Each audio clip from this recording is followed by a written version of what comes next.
Okay, so we finish this Siman, and we go into Siman number 22. I think somebody asked me this question last time, and I said it's next Siman. So we got to the next Siman, laws of Tachanun. Okay, so we discussed it a little, but now we go into details. Okay, so let's start. Most of the Shacharis prayer may be recited well in sitting position. Most, right? I mean, when you say Shtabach, you stand. Aruch Shamar, you stand. But all others, some other, yeah, go ahead. But going back to the last chapter for a second, we say you don't repeat the tefillah if you're not sure if you prayed or if you didn't pray, so on and so forth. Now, right over here, it's very lenient in comparison to what we said before. Let's say for Mashma Ruchman Geshem, right? Over there, no, if you don't remember, it has to be 30 days. Then you don't have to say it, right? But over here, if you don't remember mamish the whole prayer, right? Don't wait there, nothing. Just you don't have to pray again. Why over there I do have to pray, but over here I don't? Over there you have to repeat because most likely you did not say.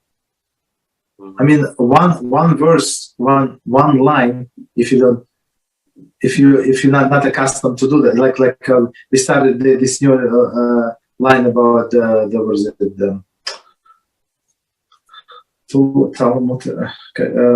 it about the Jew, right? Jew, right? From Friday, from Motzei Shabbos. Sorry, this insertion about the Jew, in a piece about the years, right? In the good years. Okay, so I mean, one line you can miss. So it's normal to say I don't remember if I said one line. So they said, okay, if you don't remember one line and it's under 30 days, so most likely, guess what, my friend, you did not say it. Knowing you did not say it. Okay, I understand it. But here, not to remember if you did the whole prayer, that's a little too much. So most likely, I don't know what most likely. But I mean, how you cannot remember that something happened. So even Kitzur say, so you don't pray this the native prayer, but Mishnah Berurah say, you still do say this the native prayer. So you just stipulate, if I had to pray, so let it be compensation for whatever I miss. If not, let it be like separate prayer, like extra. Like when we used to come to the base Amidah, you will be able to bring your own carbon for whatever you want. Whatever you got a job promotion, you got accepted to this yeshiva, you want to bring this gold. Okay, it's your personal carbon. There is no carbon, so there is no problem. Okay, that's how they look at this Shemoneh. So you say, if this goat or the sheep, right? If the sheep for if I miss something, so let it be for that. If I did not miss something, so and it's extra, so you cannot, as you say, we cannot pray to Shemoneh. So let it be for just extra, right? So makes sense or no? I mean, it's easier to forget one line than to forget the whole Shemoneh. I think. Okay, so let's do the Tachanun again. Most of Shacharis prayer, one may be recited while in a seated position. The Shemoneh Esrei is recited while standing. Okay, we said that. There is yet another appropriate posture for prayer. Praying while falling on one's face, signifying total submission to Hashem's will. The sages instituted the Tachanun prayer is recited during the Shacharis and Mincha, while burying one's face in his eye, in approximation of this position. Okay, so let's see. So let's see the commentary, and we're going to explain. In the early times, prayer would be said while literally falling on one's face, that is, while kneeling and bowing one's face to the ground, but without stretching one's hands and feet. Mishnah Berurah 131:3. Nowadays, we do not pray in this manner, but we recite Tachanun with our heads put down and covered in emulation of this posture. So basically, what we're saying here. So in olden days, they would prostrate themselves. I think they would lay on the stomach and like stretch hands and feet different direction. And that's why they say, and that's what we're doing in a base Amidah. So that's why they say don't do this on a stone floor. So in the shoes, they usually don't have a stone floor, or they have some carpets or some maybe when people walk, it's going to be stone. But when they do on Yom Kippur, for example, they would put some kind of carpet there, or something like blankets, something like towel, but not on this form. Or they put I remember learning this Mishnah Aruch. He said do it in a sideways position, but not directly face down. The Tachanun prayer is comprised of Psalm 6 verses 2 through 11 with a brief introduction, followed by the supplication prayer of Shomer Israel v'anachnu lo neidah. So it's like separate paragraphs. Only a portion from the Psalms and its introduction are recited in the posture described here. In some congregation, Tachanun begins with the recitation of vidui, confession, in the form of HaShem prayer, and the 13 attributes of Hashem's mercy. So let's try to understand. So now we're going to talk about falling on one's hands. So how you fall on your hand? You go like this, right? And you bow your head.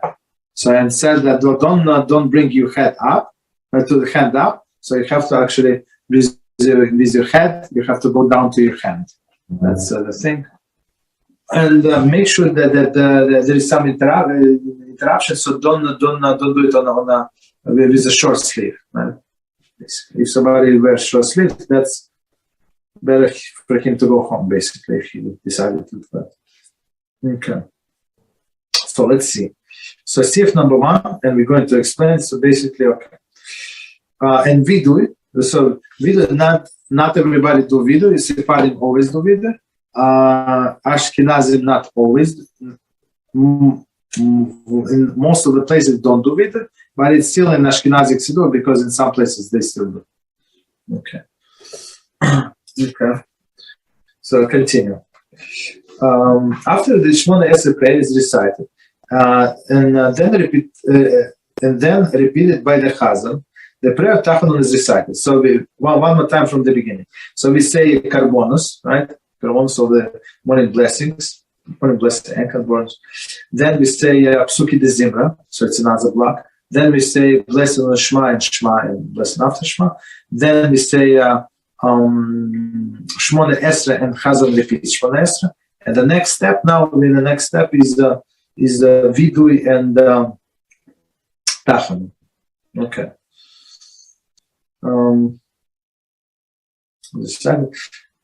So one more time the whole sentence. After the Shemoneh Esrei prayer is recited and then repeated by Chazan, the prayer of Tachanun is recited while falling on one's face. There is with the head resting on the arm.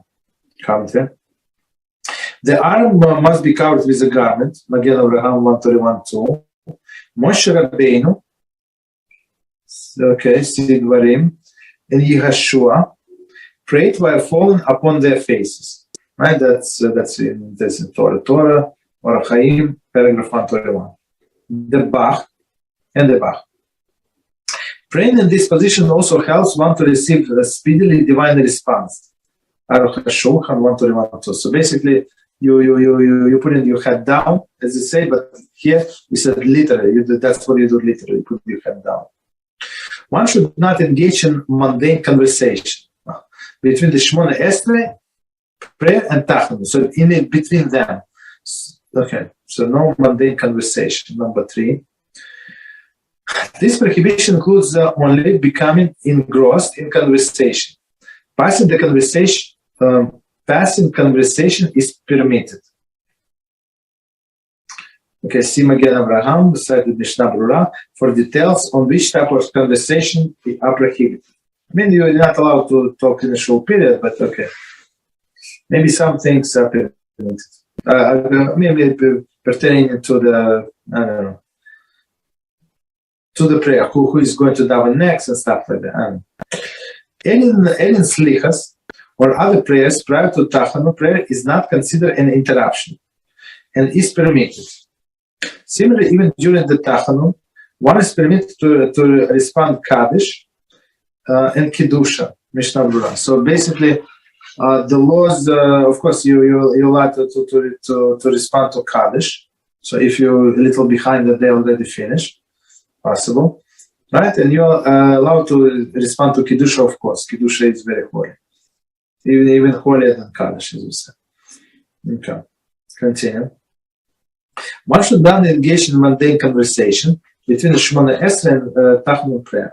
Number 4.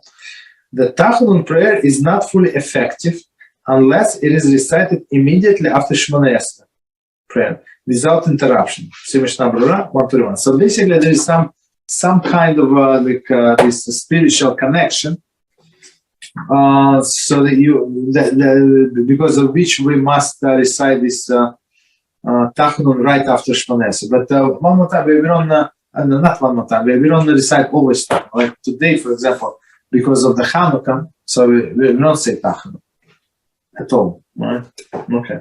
Or because of Rosh Chodesh. Yeah, any questions? Yeah, what do we do on a normal weekday mincha?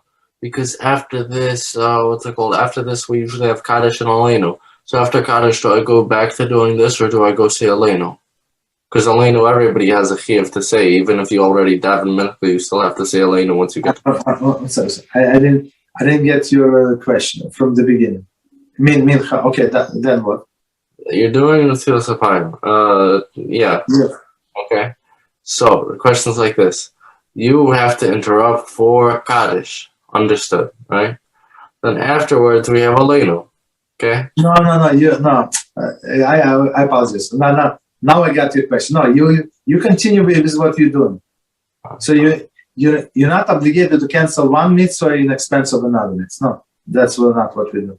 So what you're saying.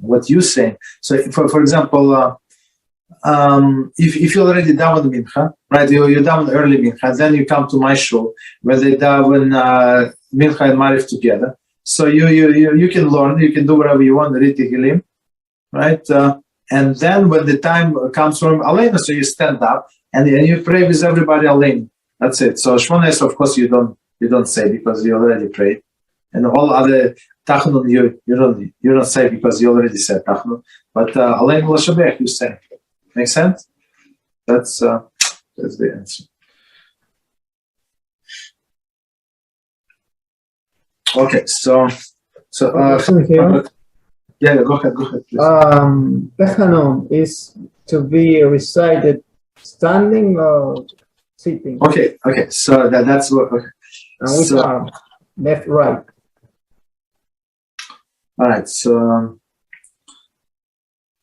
there are three parts in Tachanun, I would say, like my personal division. So first part is a vidui. So let's say we say vidui. It's only one page, not a lot. Okay, so we say vidui.